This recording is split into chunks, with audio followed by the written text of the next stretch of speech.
Hello दोस्तों, आप सभी का आप सबके यूट्यूब चैनल रेगुलर शिक्षा में बहुत बहुत स्वागत है। हम पढ़ रहे हैं थर्ड एक्सरसाइज जिसका नाम है बहुपद और ये अलजेब्रा का पार्ट है, यानी ये बीजगणित का एक भाग है। तो हमने उसमें परिचय पढ़ लिया कि कैसे इनका जोड़ बाकी गुणा होता है।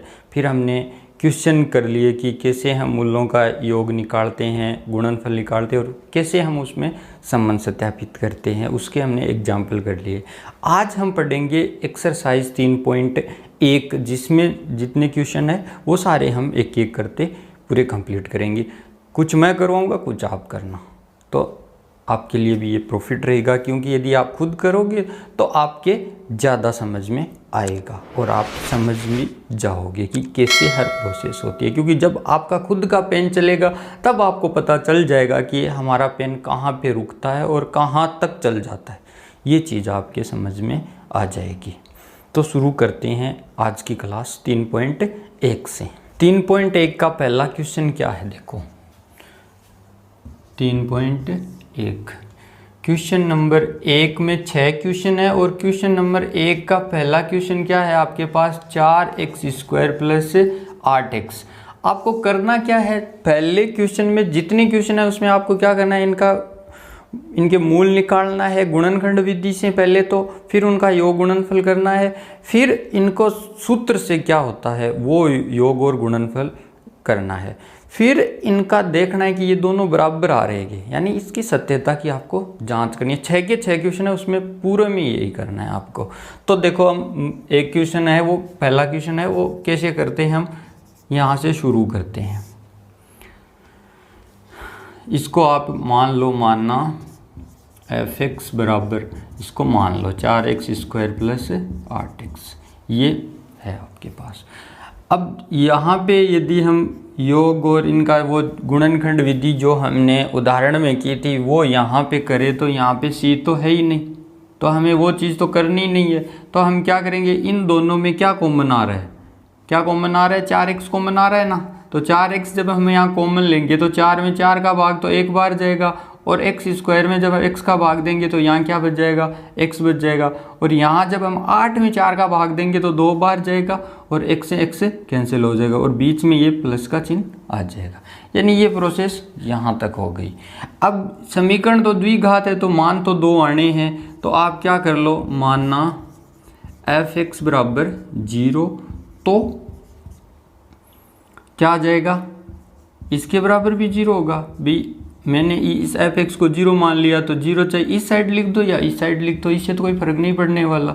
तो इस पूरे के मान के बराबर क्या हो गया, ये 0 के बराबर हो गया।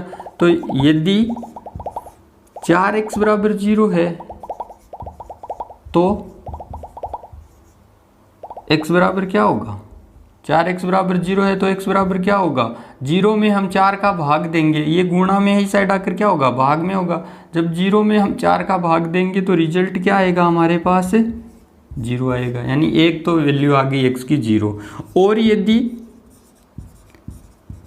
इसके बराबर 0 होता तो x प्लस 2 बराबर 0 है तो क्या होगा, तो x बराबर क्या हो जाएगा, प्लस का 2 ही साइड आकर क्या हो जाएगा, माइनस का 2 हो जाएगा। यानी x के मान क्या आ गया आपके पास, एक तो आ गया 0 और एक आ गया माइनस का 2। हम इनका योग करेंगे तो योग क्या हो जाएगा, 0 में हम क्या जोड़ेंगे, माइनस के 2 जोड़ेंगे तो रिजल्ट क्या आएगा, माइनस का 2। और गुणनफल करेंगे तब 0 को हम गुणा करेंगे माइनस के 2 से, तो हमारा रिजल्ट क्या आएगा, 0 आएगा। ये तो था गुणनखंड विधि से। अब यदि हम इसको कंपैरिजन करें उस समीकरण से तो ax² plus bx plus c होता है, ये जनरल समीकरण होती है द्विघात समीकरण की। तो यहाँ पे a का मान क्या आ रहा है आपके पास, 4 आ रहा है, b का मान क्या आ रहा है आपके पास, 8 आ रहा है, और c का मान क्या आ रहा है, 0 आ रहा है, क्योंकि c की जगह कोई भी पद नहीं है तो c का मान क्या है, 0 है। अब योगफल क्या होता है, मूलों का योगफल क्या होता है, माइनस का b बट्टा a होता है ना। तो माइनस b की जगह आपके पास क्या है, 8 है, और a की जगह क्या है, 4 है। जब हम माइनस के 8 में प्लस का 4 का भाग देंगे तो क्या आ जाएगा आपके पास, माइनस का 2। यानी यहाँ पे योग माइनस का 2 है और यहाँ पे भी माइनस का 2 है। गुणनफल करेंगे तो क्या होगा, देखो गुणनफल सी क्या है हमारे पास, सी बटा ए होता है। सी क्या है हमारे पास 0 है, ए क्या है हमारे पास 4 है। 0 में हम 4 का भाग देंगे तो रिजल्ट क्या आएगा 0। यहाँ भी गुणनफल क्या है 0 है, यहाँ भी क्या है 0 है, तो ये भी बराबर है, ये भी बराबर है। अतः क्या है संबंध सत्य है। इसी हिसाब से आपको 6 के 6 क्वेश्चन करने हैं। पहले इनका गुणनखंड विधि से हल करना है इनको, और फिर इनका दो जो मूल आते हैं उनका योग और गुणनफल करना है, फिर जो सूत्र होता है उससे योग और गुणनफल करना है, फिर उनको देखना है कि ये बराबर आ रहे हैं या नहीं आ रहे हैं। यदि आ रहे हैं तो सत्य है, यदि नहीं आ रहे हैं तो गलत है। बस आपको यही बताना है। तो यहाँ आ रहे हैं तो ये सत्य है। ये था क्वेश्चन नंबर 1। इसके बाद में है क्वेश्चन नंबर 1 का दूसरा क्वेश्चन। क्या है देखो, दूसरा क्वेश्चन क्या है, 4x² माइनस के 4x प्लस का 1 है। ये है आपके पास द्विघात समीकरण। तो आपको क्या करना है, वही तरीका मानना f(x) बराबर 4x² माइनस के 4x और प्लस का 1। अब यहाँ पे सारे आगे a b c सब है, तो हमें क्या करना है, जब हम इन दोनों को गुणा करेंगे तो क्या आएगा हमारे पास 4x², और यहाँ क्या है माइनस का 4x। यानी हमें दो ऐसी संख्याएं सोचनी है, हमें दो ऐसी संख्याएं सोचनी है जिनको गुणा करने पर तो ये आना चाहिए और प्लस या माइनस करने पर ये आना चाहिए। तो कौन सी होती है, प्लस माइनस का भी आपको ध्यान में रखना है। तो यदि मान लो मैं माइनस का ही 2 मान लूँ और माइनस का ही 2 मान लूँ, जब माइनस के 2 को माइनस के 2 से गुणा करेंगे तो क्या आ जाएगा, क्या आएगा, जब माइनस को माइनस से गुणा करेंगे तो प्लस के 4 आ जाएंगे, और जब माइनस के 2 में माइनस का 2 जोड़ेंगे तो रिजल्ट क्या आएगा, माइनस का 4 आ जाएगा। यानी मैं 2 और 2 मान सकता हूँ, दोनों चीज़ें यहाँ पे सेटिस्फाई हो रही है ना। तो मैं यहाँ लिख दूंगा ये चीज़। तो 4x² माइनस के 2x माइनस के 2x प्लस का 1, -2 कितने हो गए, माइनस के 4, और माइनस माइनस जब गुणा होंगे तो प्लस के 4 आ जाएंगे। यानी दोनों चीज़ सेटिस्फाई है। अब इन दोनों में कॉमन क्या आ रहा है, 2x आ रहा है ना। देखो छोटी संख्या लेनी है कॉमन, तो जो जिसका भाग है वो पूरा पूरा चला जाए।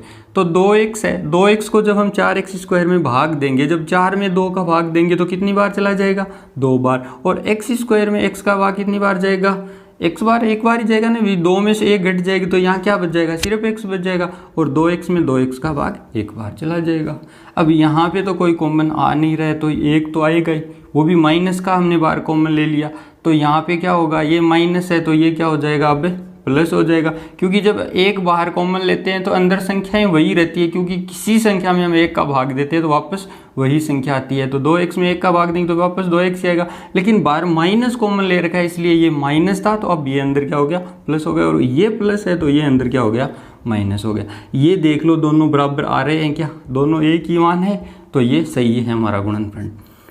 तो अब गुणनखंड देखो, 2x माइनस 1, 2x माइनस 1 आ गया ना।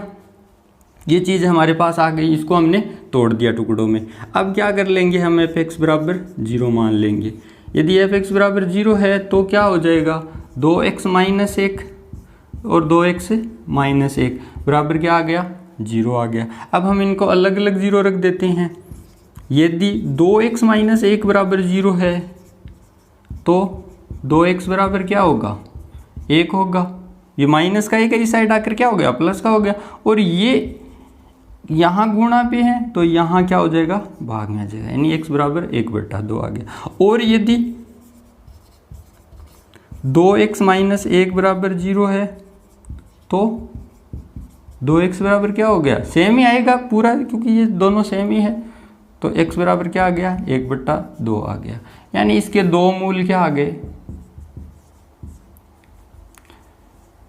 x की दो वैल्यू क्या आ गई, 1/2 आ गई, 1/2 आ गई। ये इसकी दो मूल आ गए।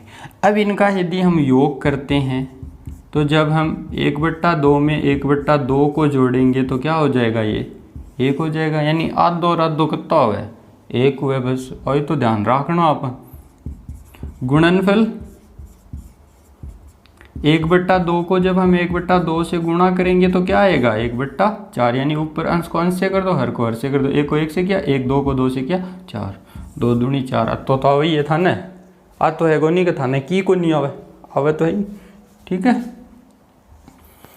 अब हमें दिया क्या गया है भाई, अब हम यहाँ से ए बी सी तीनों की वैल्यू लिख लेते हैं। ए क्या है, बी क्या है और सी क्या है। तो आपको क्या करना है, यहाँ पे कंपैरिजन करनी है, किससे, इस समीकरण से। तो ए बराबर क्या आ रहा है आपके पास 4 आ रहा है, बी बराबर क्या आ रहा है -4 आ रहा है, और सी बराबर क्या आ रहा है 1 आ रहा है। तो योगफल क्या होता है, ये चीज़ आपके एकदम माइंड में सेट हो जानी चाहिए कि योगफल का मतलब है -b/a, और -b को ये चिन्ह यहाँ रखना है, और ये -4, और a का मान क्या है 4, यानी 4 में 4 का भाग दोगे क्या आएगा 1 आएगा। गुणनफल क्या है, क्या होता है गुणनफल c/a। c क्या है आपके पास 1 है, a क्या है 4 है। देखो यहाँ भी गुणनफल 1/4 है, और यहाँ भी 1/4 है, यहाँ भी योग 1 है, और यहाँ भी योग 1 है। तो संबंध क्या है, संबंध सत्य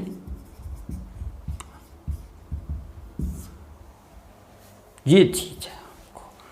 हर बार हर क्वेश्चन में एक ही चीज रिपीट हो रही है, बस दूसरी चीज है ही नहीं। पहले गुणनखंड करो, फिर गुणनखंड से मूल निकालो, फिर मूलों का योग करो, फिर उनका गुणनफल करो, फिर समीकरण की कंपैरिजन से ए बी सी का मान ज्ञात करो, फिर b/a करो, c/a ने मूलों का योग ज्ञात करो, गुणनफल ज्ञात करो, फिर देखो दोनों बराबर आ रहे हैं तो सत्य है। बस आपके माइंड में ये सेट हो जाना चाहिए एकदम। ठीक है, इसके बाद में तीसरा आप करोगे। ठीक है, और चौथा मैं आपको बताता हूँ कैसे करेंगे, कि चौथा थोड़ा सा नया क्वेश्चन है, तो नया आते ही तो मैं आपको बता ही देता हूँ, आपको ज़रूरत ही नहीं है ऐसे परेशान होने की। बाकी सेम प्रोसेस चलती है तो थोड़ी आपको कोशिश करनी चाहिए। चौथा है x² - 15। हम क्या करेंगे, सॉल्यूशन या हल लिखेंगे, और इसको किसके बराबर मान लेंगे, माना f(x) बराबर x² - 15। देखो ऐसा क्वेश्चन आ जाता है ना, तो हमें कैसे इसको हल करना है, क्यों, ये है तो द्विघात समीकरणी। हमने कल क्या कहा था कि सिर्फ a है वो 0 नहीं होना चाहिए, b और c 0 हो सकता है। अभी इससे पहले हमने क्वेश्चन किया था, उसमें क्या था, c नहीं था और यहाँ पे b नहीं है, यानी यहाँ b 0 है, वहाँ पर c 0 था, तो b और c 0 हो सकते हैं, ये हमने आपको बताया था। तो यहाँ पे क्या करेंगे हम, इसको कैसे करेंगे, तो अब मान लेंगे f(x) बराबर क्या कर देंगे हम 0 रख देंगे। f(x) बराबर 0 रखेंगे तो x² - 15 बराबर क्या हो गया 0 हो गया, क्योंकि f(x) की वैल्यू क्या आ गई 0 आ गई। अब ये x² - 15 बराबर 0 है, तो ये -15 इस साइड आकर क्या हो जाएगा +15 हो जाएगा। तो x² की वैल्यू 15 हो गई, तो x की वैल्यू क्या होगी, देखो x की वैल्यू क्या होगी। अब देखो हम ये चीज़ जानते हैं कि जो इस साइड मान लो कोई चीज़ गुणा में होती है, वो इस साइड आकर क्या हो जाती है भाग में हो जाती है ना।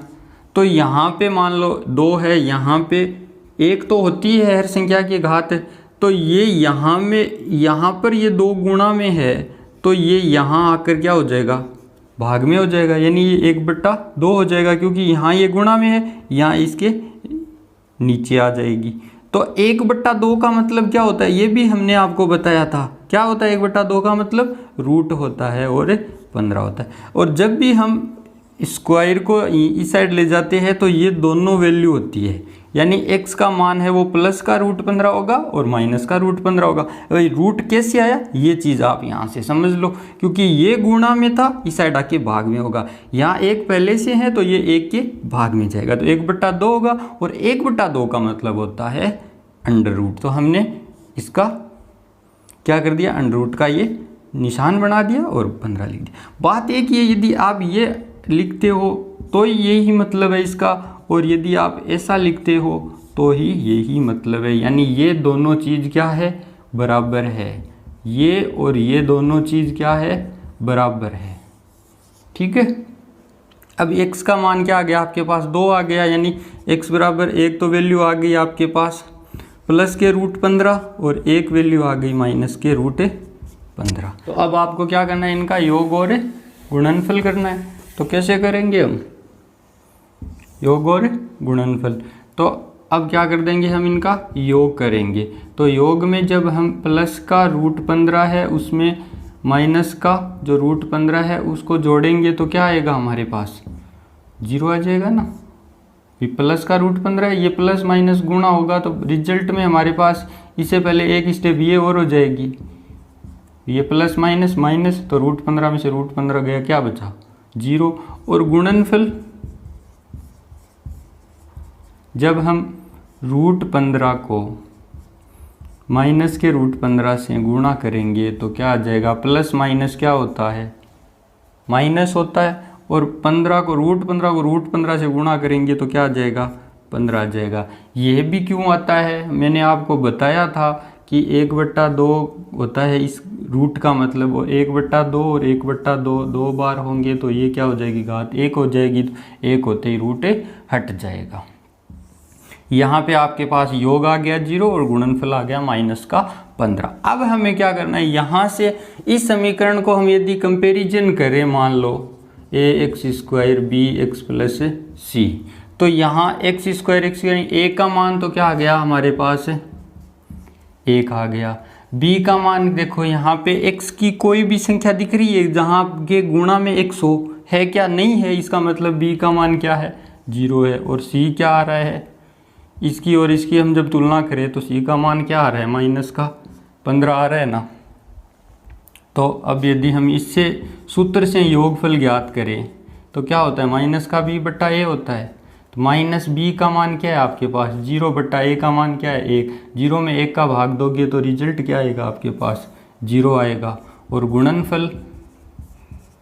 गुणनफल क्या है c/a, और c की वैल्यू क्या है आपके पास माइनस का 15 और a की वैल्यू क्या है 1। -15 में जब आप 1 का भाग दोगे तो रिजल्ट क्या आएगा माइनस का 15। यहाँ से देख लो दोनों चीज़ बराबर आ रही है, इसका मतलब संबंध क्या है सत्य है। तो आप क्या लिख देंगे, अतः संबंध सत्य है। तो इस प्रकार से सारे क्वेश्चन करने हैं आपको, ठीक है। उसके बाद में है 5वां क्वेश्चन, यानी पहले का 5वां क्या है, देखो 5वां थोड़ा सा आपको ऐसे अटपटा सा दिख रहा होगा लेकिन है बहुत ईजी।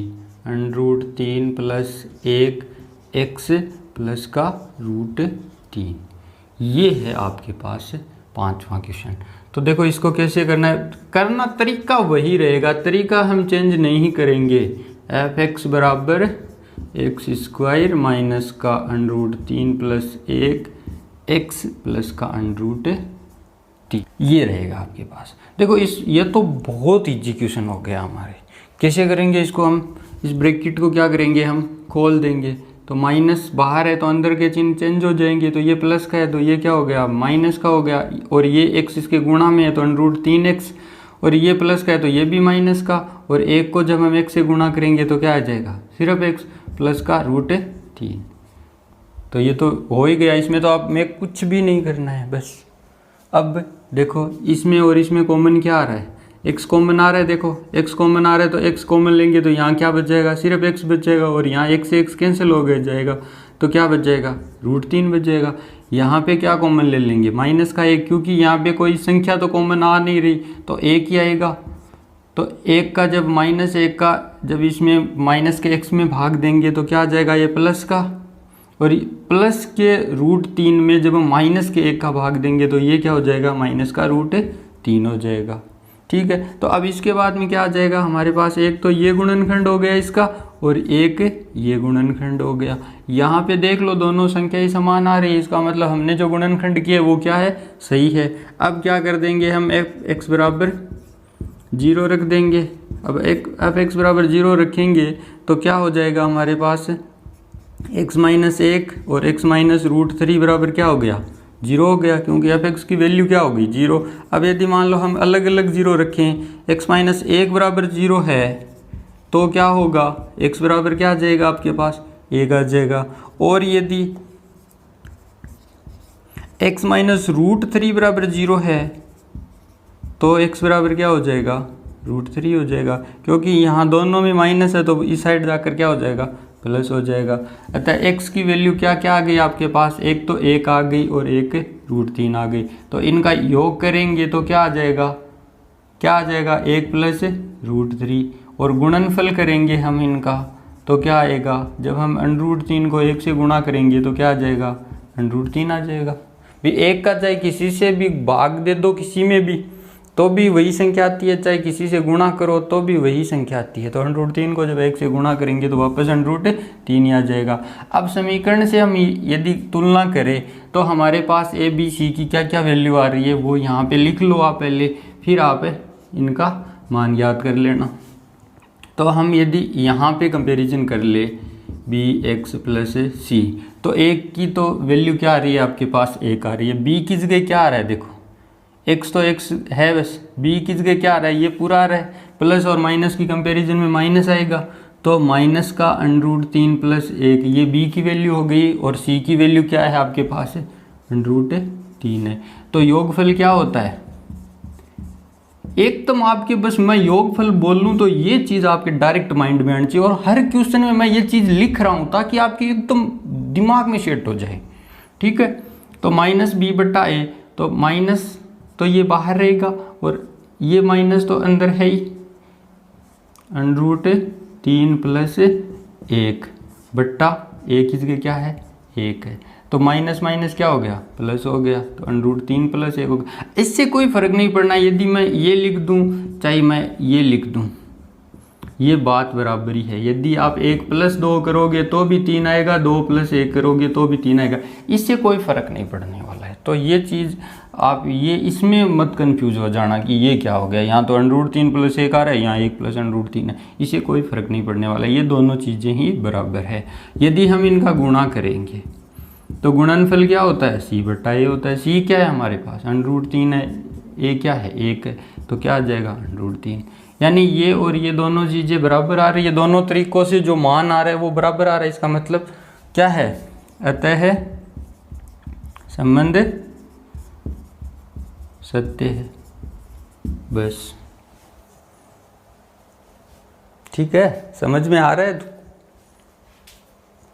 इतना हार्ड तो नहीं लग रहा ना, है ही नहीं, हार्ड क्यों लगेगा, बस आपको करना खुद को पड़ेगा, ठीक है। उसके बाद में है इसका छठा क्वेश्चन। तो छठा क्वेश्चन क्या है वो देखते हैं। देखो क्या है छठा क्वेश्चन, है तो इजी, ये भी इजी है, 3x² माइनस का x माइनस का 4 है। इसको आपको करना क्या है, वही इसके मूल निकालने हैं, फिर मूलों का योग करना है, गुणनफल करना है, फिर सत्यता की जांच करनी है, बस।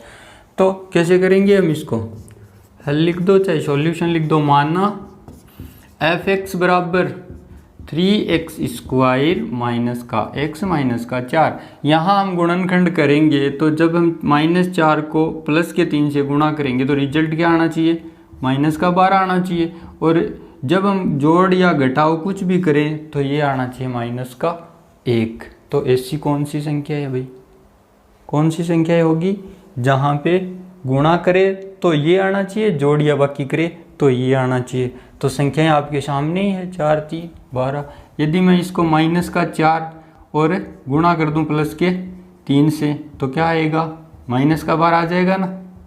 -4 को 3 से गुणा करेंगे तो -12 होगा, और -4 में से जब हम +3 घटाएंगे तो रिजल्ट क्या आएगा आपके पास, -1 आ जाएगा, -1 आ जाएगा ना। तो हम यहाँ क्या लिख देंगे, 3x² और -4x प्लस का 3x। तो इन दोनों को जब हम जोड़ेंगे तो क्या आएगा हमारे पास, रिजल्ट -x आ जाएगा, और यहाँ -4 है। इन दोनों में क्या कॉमन आ रहा है, क्या कॉमन आ रहा है, इसमें कुछ भी नहीं आ रहा है, कुछ भी नहीं आ रहा है। तो यहाँ क्या ले लो आप, x ले लो, तो x लोगे आप तो यहाँ x² में x का भाग चला जाएगा तो एक x बच जाएगा और ये 3 बच जाएगा, यानी यहाँ क्या 3x, -x से x कैंसिल हो जाएगा, यहाँ क्या आ गया -4 आ गया। यहाँ कोई कॉमन नहीं आ रहा है, सिर्फ 1 आ रहा है, प्लस का एक कॉमन है बाहर, तो अंदर वही संख्या वापस आ जाएगी। तो ये चीज़ हो गई। अब इनके दो गुणनखंड क्या क्या हो गए, x प्लस 1 हो गया एक, तो एक हो क्या हो गया 3x माइनस 4। अब आप क्या कर देंगे, f(x) बराबर 0 रख देंगे। जब 0 रखेंगे तो हमारे पास क्या आ जाएगा, x प्लस 1 और 3x माइनस 4 बराबर क्या हो गया 0 हो गया। अब हम अलग अलग 0 रखें तो क्या रिजल्ट आता है, x प्लस 1 बराबर 0 रखें तो x का मान क्या आएगा हमारे पास, माइनस का 1 आ जाएगा। और यदि हम 3x माइनस 4 बराबर 0 रखते हैं तो क्या आता है, 3x माइनस 4 इस साइड आकर क्या हो गया प्लस का 4 हो गया, और ये 3 इस साइड गुणा में इस साइड आकर क्या हो गया भाग में हो गया। यानी हमारे पास x की दो वैल्यू क्या क्या आ गई, एक तो आ गई माइनस का 1 और एक आ गई 4/3, ये दो वैल्यू आ गई। अब हम क्या करेंगे, इनका योग करेंगे। तो माइनस का 1 प्लस का 4/3, तो वही लघुत्तम लेके गुणा कर लो, नहीं सीधा कर दो। 3 को जब -1 से गुणा करोगे तो क्या आ जाएगा आपके पास, माइनस का 3 और ये प्लस का 4 बट्टा अब पूरे के नीचे आ जाएगा। तो माइनस का 3 प्लस का 4 यानी 1 बच गया, 1/3, ये तो आ गया योग। अब गुणनफल करेंगे तो क्या आएगा, देखो गुणनफल जब हम माइनस के 1 को प्लस के 4/3 से गुणा करेंगे तो ये प्लस है तो ये माइनस हो जाएगा। बस प्लस को जब माइनस से गुणा करते हैं तो रिजल्ट क्या आता है, माइनस आता है। तो 1 था तो 1 को तो जब हम किसी संख्या से गुणा करते हैं तो वापस वही संख्या आती है, और प्लस को माइनस से गुणा किया तो माइनस आ गया। बस अब यहाँ से कंपैरिजन करके a, b और c के मान निकालने हैं। क्या है हमारे पास a का मान, अब तो आप समझ ही गए जो x स्क्वायर का गुणांक होता है वो a का मान होता है। तो क्या है हमारे पास, a का मान 3 है, और जो x का गुणांक होता है वो b का मान होता है। तो यहाँ x का गुणांक क्या है, 1 है, कुछ ही नहीं है, इसका मतलब 1 तो है ही, तभी x है, नहीं तो यहाँ x कोई होता ही नहीं, तब 0 लिख देते हैं हम। तो प्लस का भी ये क्या हो जाएगा, माइनस का 1 होगा ना, क्योंकि हमारी जो इक्वेशन है यहाँ तो वहाँ पर तो प्लस bx होता है, यहाँ माइनस है, और c का मान भी क्या हो गया, माइनस का 4 हो गया। अब योगफल क्या होता है, माइनस का b बट्टा a होता है। तो ये माइनस तो यहाँ वाला है, b का मान क्या है हमारे पास 1 है, बट्टा a क्या है हमारे पास 3 है, तो प्लस -1 माइनस a क्या हो गया, प्लस 1/3 हो गया। यानी योगफल 1/3, योगफल 1/3। गुणनफल क्या होता है, c/a होता है। c हमारे पास क्या है, माइनस का 4 है, a क्या है 3 है, तो ये क्या हो रहा है, ये बराबर हो गया ना। तो हम क्या लिखेंगे, अतः संबंध सत्य है। बस अतः संबंध सत्य है। बस ये थे 6 क्वेश्चन जो 3.1 के पहले क्वेश्चन में थे, जिनमें हमें क्या करना था कि पहले इनका गुणनखंड विधि से हल करो, फिर इनके मूल निकालो, फिर मूलों का योग करो, गुणनफल करो, फिर इनको सूत्र से मूलों का योग और गुणनफल निकालो, फिर उन दोनों को देखो बराबर है तो संबंध सत्य है, अदरवाइज नहीं। बस जो दूसरा क्वेश्चन है उसमें आपको इसका उल्टा दिया हुआ मिलेगा। जैसे हमने एग्जाम्पल नंबर 3 किया था, वहाँ पे क्या दिया हुआ था, मूलों का योग और गुणनफल दिया गया था, फिर उनका क्या करना था, एक समीकरण बनानी थी, और वही 3.1 के दूसरे क्वेश्चन में है। तो जितने क्वेश्चन आपसे होते हैं वो आप करिएगा, हम अगली कक्षा में इनको हल करेंगे। आज के लिए हम इतना ही करते हैं, क्योंकि छोटे छोटे वीडियो होता है तो आप भी देखने में इंटरेस्ट रखते हो, बड़ा वीडियो हो जाता है तो आप भी बोर होने लग जाते हो। अगर आपने अब तक हमारे चैनल को सब्सक्राइब नहीं किया है तो प्लीज़ सब्सक्राइब कर लेवे और बेल आइकन को दबा देवे, जिससे कि आपको आने वाले हर वीडियो की अपडेट मिलती रहे। और अगर आपको वीडियो पसंद आया है तो लाइक कर देवे, कमेंट कर देवे, और आपके क्या समझ में नहीं आता है वो भी आप कमेंट करके हमें बताएं कि हमें आपको क्या बताना है, कौन सी चीज़ है जो आपको समझ में नहीं आई है, वो कमेंट कर देना, तो हम उसका आपको सॉल्यूशन देंगे। ठीक है, मिलते हैं नए वीडियो के साथ, तब तक के लिए बाय बाय, जय हिंद, जय भारत।